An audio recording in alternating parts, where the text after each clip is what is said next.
It's impossible to stop her when she does that. Banham can take it all the way.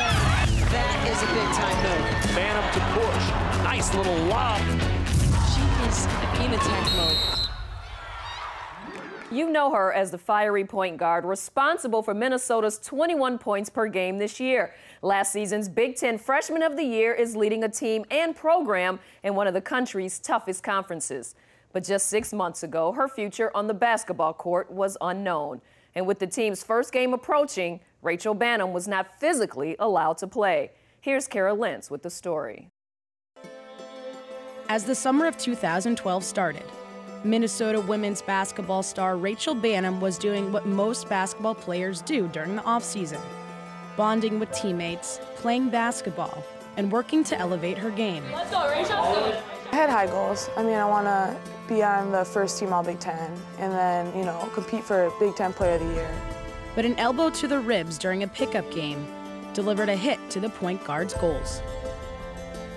One night I woke up and wasn't able to breathe and wasn't able to move, so I sat up the entire night and just kind of sat there and didn't sleep because I couldn't move from that position. I couldn't get to my phone, and I was gonna go to my roommate and I couldn't move anywhere.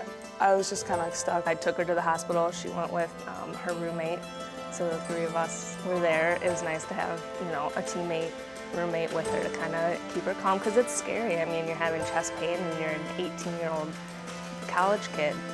Banham was diagnosed with two separate problems: a contusion on one lung, which was the cause of her pain, and on the other lung, a potentially fatal pulmonary embolism, or blood clot.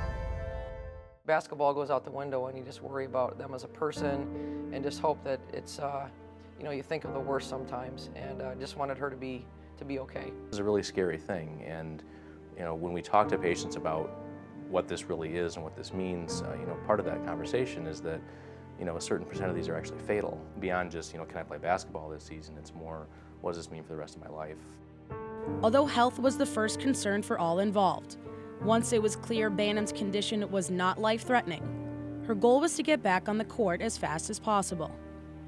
She wanted to know a lot more about what was going on exactly. She didn't really understand, and I know the first thing that came to her mind was, what does this mean when it comes to basketball? Right away, the doctor said I'd be out 3 to 6 months. And, right when I hear 6 months, I'm like, that's half the season.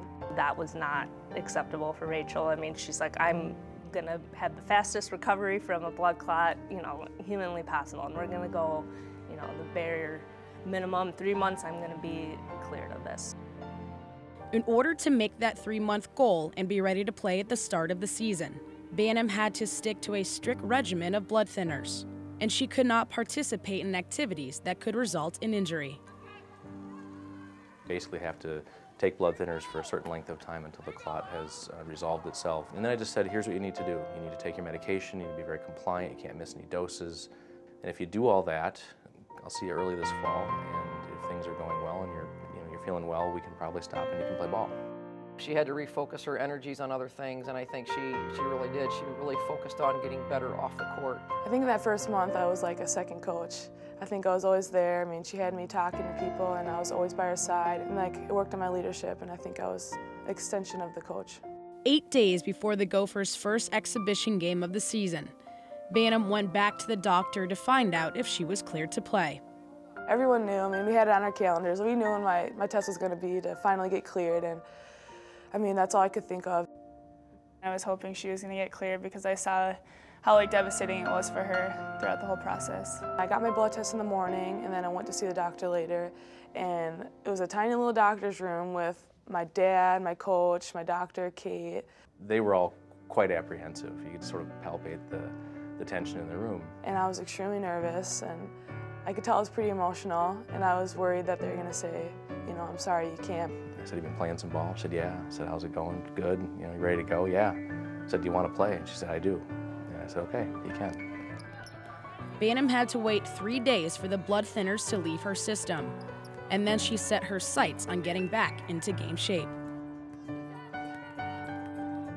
It was rough. I mean, when I came back, I was dying. I had to sub out every 2 minutes. I was like, sub, I'm dying. But then I finally started to catch up with it. She knew she needed to get herself back in shape, so she'd do extra reps and she'd do, you know, extra conditioning and stuff. So she really worked hard to get herself back in shape as soon as possible. I think everybody's pleased with where she's at because of everything that's happened in the summertime and how she could not prepare herself, you know, to get to another level this summer. But she's played her way into shape.